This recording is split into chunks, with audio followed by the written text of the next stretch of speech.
Goldilocks and the Three Bears, Trespassing, Testing, and Energetic Boundaries. Welcome back. I'm Adeline Atlas, 11-time published author, and this is the Symbolism series. You're watching the Redacted Magic and the Fairy Tale Code subseries. Today's case study is Goldilocks and the Three Bears. This is the 11th and final tale in this segment, and while it is often dismissed as a quirky story about a curious girl in someone else's home, the deeper framework tells a more complex story. At its root, this tale encodes spiritual trespass, energetic alignment testing, violation of sacred space, and the metaphysical law of balance. It's not a tale about finding just right. It's about the consequences of uninvited energetic interference and the sacred architecture of the triadic field. First published in 1837 by Robert Southey, the earliest written version of Goldilocks and the Three Bears featured not a young girl, but an old woman. Over time, the character was replaced by a golden-haired girl, and the Three Bears became a nuclear family archetype: father, mother, and child. As with most fairy tales, these changes were not cosmetic. They reflected deliberate shifts in the encoded symbolism. The transformation from old woman to young girl mirrors the shift from crone to maiden, from elder transgressor to innocent intruder. But regardless of the figure, the story remains centered on one spiritual theme: unauthorized entry into an ordered field. The plot is simple. A young girl named Goldilocks finds a house in the forest, enters without invitation, and begins interacting with its contents. She tastes 3 bowls of porridge, sits in 3 chairs, and lies in 3 beds. Each time she evaluates the extremes: too hot, too cold, too hard, too soft, and finds one that is just right. She then falls asleep. The bear family returns, discovers the intrusions, and the girl flees. In most versions, she escapes. In some earlier tellings, she is punished. But in every version, she leaves unchanged. This tale is not about curiosity. It is about trespass. Goldilocks enters a dwelling that is not hers.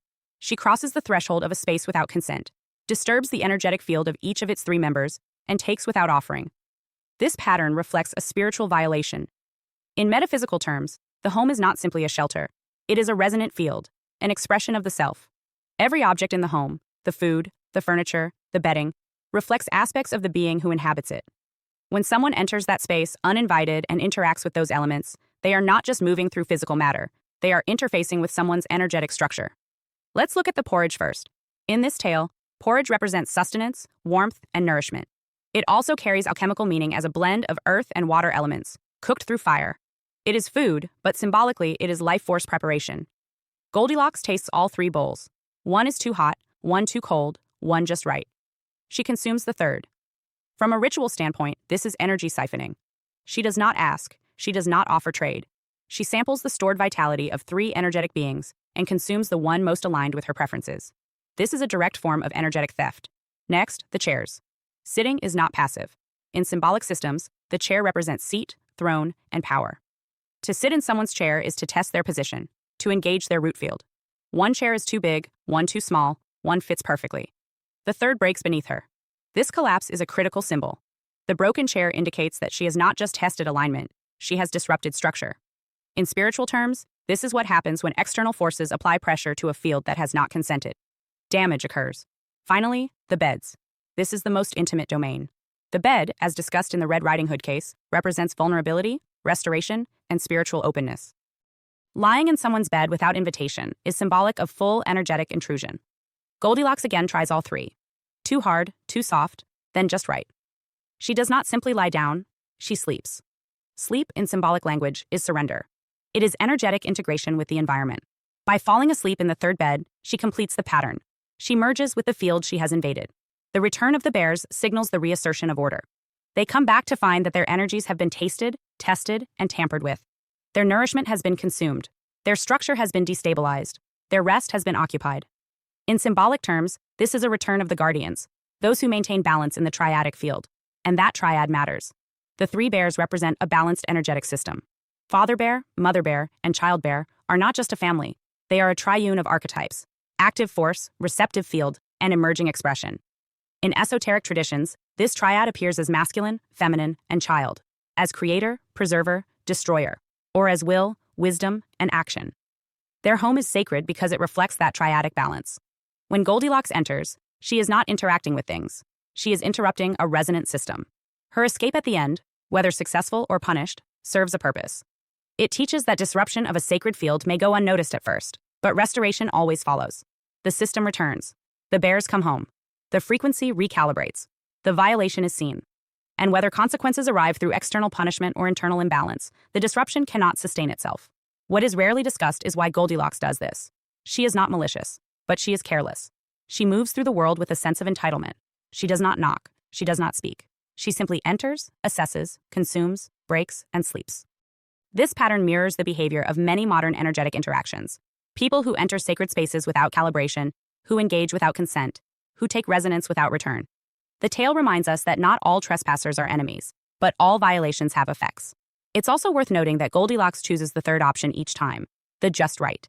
But that preference is based on her comfort, not alignment. She does not ask what is appropriate. She determines fit based on her own internal state. In magical systems, this reflects the problem of frequency mismatch, when someone uses internal preference to justify external consumption, regardless of permission or consequence. Let's now examine the implications of each symbol more directly. The porridge reflects nourishment fields, testing what others have prepared to sustain themselves. The chairs represent structural alignment, testing roles, stability, and capacity. The beds represent spiritual sanctity, testing intimacy, rest, and psychic openness. Her behavior through each reveals increasing levels of boundary violation. First she tastes, then she breaks, then she merges. This escalation reflects a common progression in energy work and spiritual ethics. First comes curiosity, then comes unauthorized engagement, then comes unconscious absorption. The final state is not just intrusion, it is energetic tethering. Goldilocks doesn't leave because she is stopped. She leaves, or is forced to leave, because the field she entered begins to respond.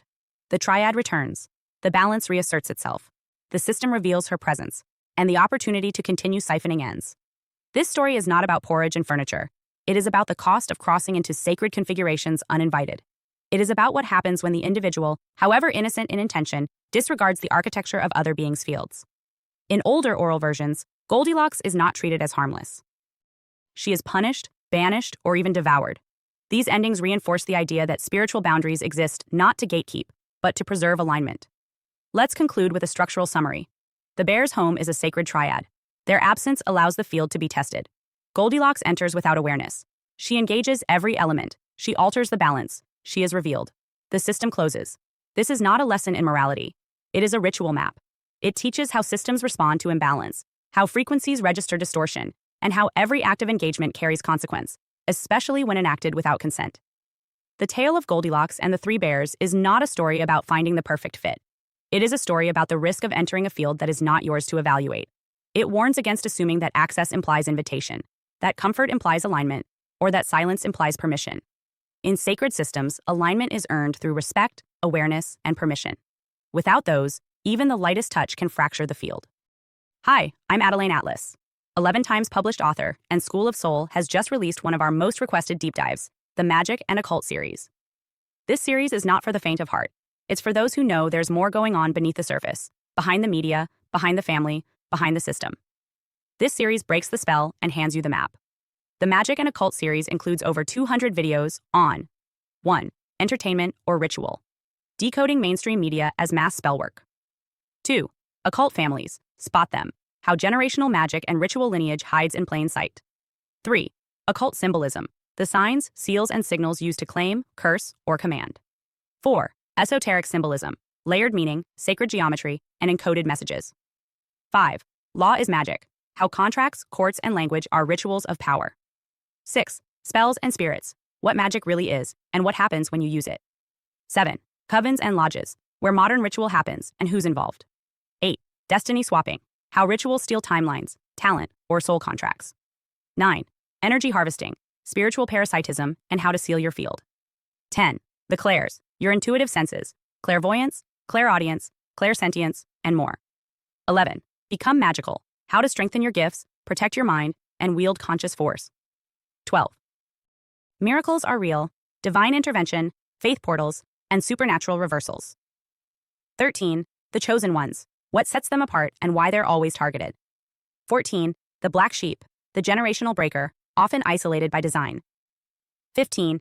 Targeted individuals, spiritual and technological targeting of aware souls. 16.